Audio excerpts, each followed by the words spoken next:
1.000.000 de gràcies. Els nens de l'escola han fet dibuixos per agrair al personal sanitari i als treballadors de la residència tota la feina que estan fent aquests dies tan difícils.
Sortirem cada vespre a les 8 als balcons per aplaudir fins que tot això hagi acabat.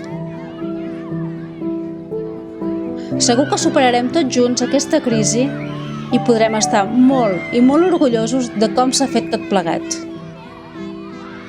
I només ens queda dir-vos que... Tot anirà bé!